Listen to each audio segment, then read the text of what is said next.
Sa kabilang linya po natin, ang Independent Health Reform Advocate na si Dr. Tony Liachon. Dr. Tony, magandang umaga po. Magandang gabi po dyan sa Europa. Welcome po muli sa DWIZ Channel 23. Drew Nasino po at Johnny Banez. Good morning from the Philippines, Doc Tony. Hi, kamusta? Kumusta po? Okay po kami. Ikaw po, kamusta kayo, Doc Tony? Ay, ayos lang, relax lang. Yun, ang pinakamaigi. At saka siguro sa bago natin idiretso sa seryosong katanungan next time, Doc Tony, pag magre-relax ka, sama mo naman kami. Very stressful din naman ang trabaho namin. Dumalaw lang sa apo. Apostolic duty pala. Alright. So direct to the point, Kuya Drew, with your indulgence, go ahead. Eto nga po, Dr. Tony, tama ho ba itong naulinigan namin at lumabas po na balita na 3 pong career executive official ang nawala. Ano ba? Sinibak! Sinibak. Sinibak. Ano man na nangyari? Sinibak ba o nag-resign? Dr. Tony, pero ito'y, kumbaga, sila po'y matatagal na po dyan. Mga Nag-OIC pa nga yung isa, Oo, ng pandemya, pa, di ba? si Yusek Berhere. Dr. Tony, ano pong reaksyon? Ano pong stand niyo po rito? Well, ang una, nagkaroon ng official statement ang 57 medical organization. Pinirmahan yun at ako, member ng PMA, Philippine Medical Association, kasama doon. Hindi nagustuhan ng mga doktor at ng medical community kasi kinukonsider nila, maging ako, may konting difference during the COVID pandemic, na si former OIC Secretary, Undersecretary, ay isang pandemic hero. Siya ang boses tuwing alas 4 ng hapon. Siya yung buka nating lahat Though pareho kami nagsilbi, ako nag-resign, pareho kaming at that time. Pero siya at the helm. And for a time, na talagang namuno ng Department of Health. Ngayon, ang masakit niyan, unceremonious, bigla ka na lang inalis. Walang communications coming from Malacanang and Department of Health as to the reason kung bakit ka tinanggal. Yung mga ganyan kasi, ina-awardan yan kung talagang kailangan di ba? So, katulad ni Yusek Eric Tayag, nung umalis, sinabi nagretiro, tapos na, di ba? Ngayon, miski mismo si Secretary Berhere, hindi mo mahagilap So, ibig sabihin, kung hindi siya nag-i-issue ng official statement, masama ang loob nun. Di ba? Para mag-issue ang mga medical organization, para makakuha ka ng papeles from Palace na effective immediately, pinapalitan siya, tenured siya. 57 years old pa lang, 65 years old ang retirement, medyo masakit yun kung ako ang tatanungin mo. Kasi unceremonious yun. It's a signal na it threatens the foundation of professional and science-based public health governance. Kasi hindi naman natin minemenos yung pumalit, no? Pero hindi doktor Ang learning curve nun, matindi. Kasi hindi ka doktor, CPA lawyer. Tapos nasa gitna ka ng another issue, yung Baka naman may doctorate. Doctorate. Hindi law. doctorate sa medical Binasa ko yung curriculum vitae, CPA siya. At in fairness sa kanya, mukha namang may career. Pero hindi lang sa medical field. Sa healthcare. So ang ibig sabihin, ngayon mas kailangan natin ang senior officials considering ang tinatahak ng Department of Health ngayon, mabigat yung PhilHealth na nasa Supreme Court pa, zero subsidy, balance billing. Ang daming problema ng Department of Health. Para mawalan ka ng senior officials dyan, 3 sabay-sabay. Yung 2, mukhang tenured naman. Pero ang pinakamatinding makakatulong sa secretary ngayon, siyempre si Secretary Berhere. Kasi sanay na sanay sa ganyang kaling crisis. Ang problema, Po, hindi siya nabigyan ng Opo. papel masyado. Eh, siyempre, kung ako, at hindi naman natin alam nangyayari sa boardroom nila kung nag-aaway sila. Eh, so, maaaring iba ang narrative niyan sa loob ng Po. DOH. Po. And that will result, of course, in your resignation or whatever. Hindi natin alam ngayon. Po. Doc Tony, pasensya na, baka lang makalimutan ko. Ibig sabihin sa salitang kalye, niha-niho, walang ibinigay na dahilan. And at the same time, nasa medical community, health community kayo, wala po ba kayong naamoy o narinig man lang na posibleng talagang dahilan na hindi lang isinasa publiko? Tayong tatlo lang naman po nag-uusap. Well, ang una natin narinig, siya ang pinakamataas doon na undersecretary. Pero na-relegate siya sa mga lesser position. Hindi naman tayo naiintriga. Parang Pero demotion, ang ganun. kanang kamay ni Secretary Herbosa ngayon, assistant secretary lang . So kung makikita mo, hindi man lang nabigyan ng magandang papel si Secretary Berhere considering yung kanyang 18 to 20 years experience sa Department of Health at saka during the time of the pandemic. Ngayon mo kailangan siya. Pero siyempre, kung ikaw nga naman, former secretary ka, tapos during the MANCOM, hindi ka man lang nabibigyan ng importansya at siguro nagde-debate pa kayo tungkol sa mga desisyon. Yung paglipat ng pag-transfer ng 60 billion sa National Treasury at hindi paglaban para sa zero subsidy for this year. Sa tingin ko, ang naririnig ko dyan, galing naman sa loob, hindi naman kumpirmado. Siyempre, may sigalot. At saka may kumalat sa Viber na mga dating empleyado ng Department of Health.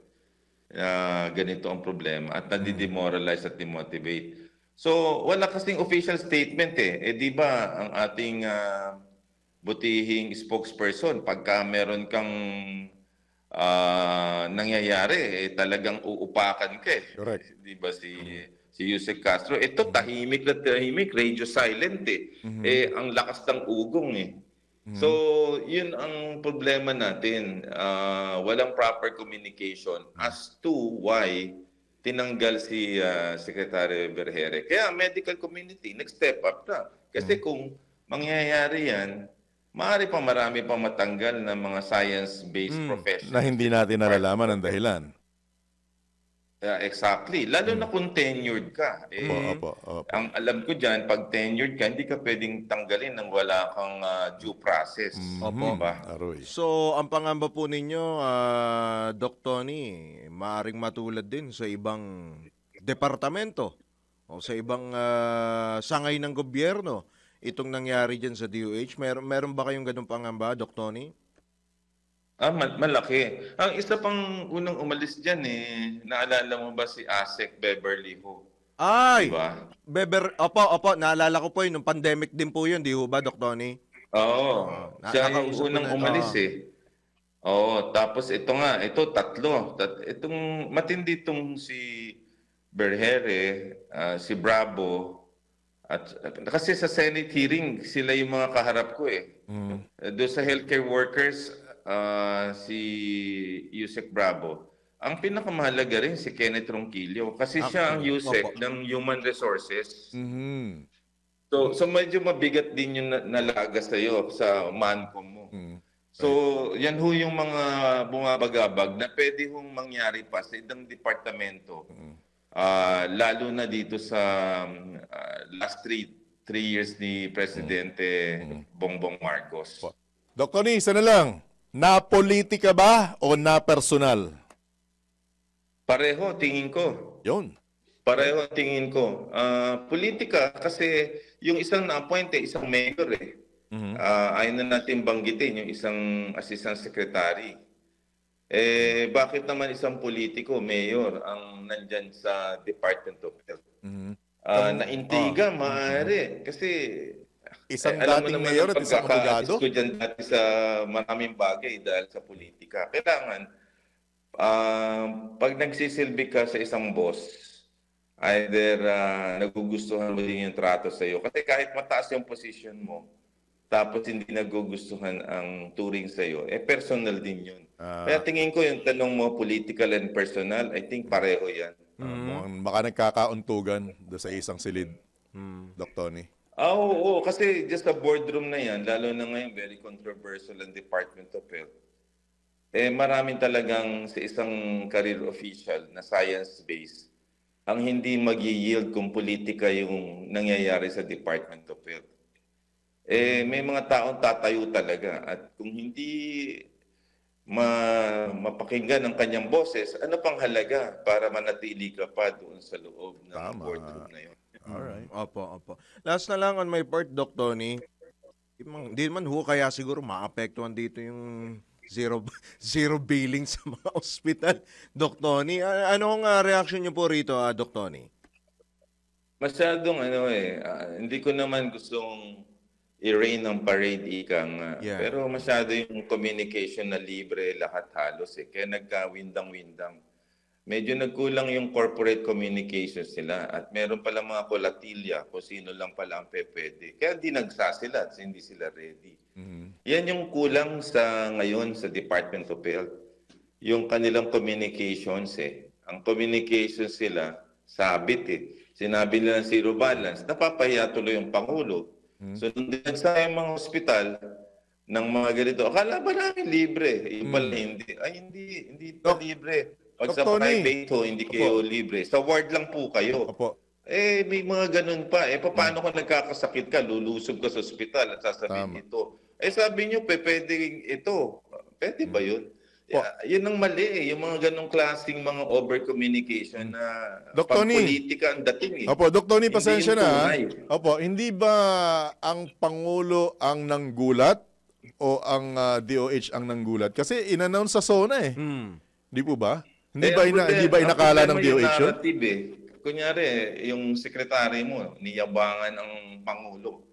Yung Pangulo naman, hindi naman nag-field work ngayon, hindi ko pa nga nakikita ang Pangulo pupunta ng PGH Kung ako nga, kunyari, ang lapit-lapit ng Malacanang sa PGH ano ba naman kausapin mo? Let's say si Dr. Gap Legazpi. Itur mo nga ako 1 hour kung anong nangyayari from door to door paglabas. Ano ba yung PhilHealth na yan? Ano yung pila sa emergency room? Ngayon, pagka cabinet meeting, hindi ka na mapapaikutan ng mga cabinet secretary mo kasi nag-field work ka doon sa hospital na yun di ba? Alright. Yun ang problema sa Pangulo. Ang problema sa Pangulo hindi bumababa doon sa dapat babaan. Dapat kalapit-lapit lang ng Malacanang dyan sa Nagtahan at PGH. Kung napunta siya dyan, kahit isang oras lang, itur kang emergency room. Lawan tumbling lang yun Sasabihin sa'yo ni Secretary Recto, ilipat natin pera sa 60 billion. Pag nakita yung PGS, ba't mo ililipat? Kita mo, alas 3 pa lang ng madaling araw, ang dami ng pila sa PGS. Punong-puno. Hindi, makikipagdebate ka kay Recto o tsaka kay Herbosa.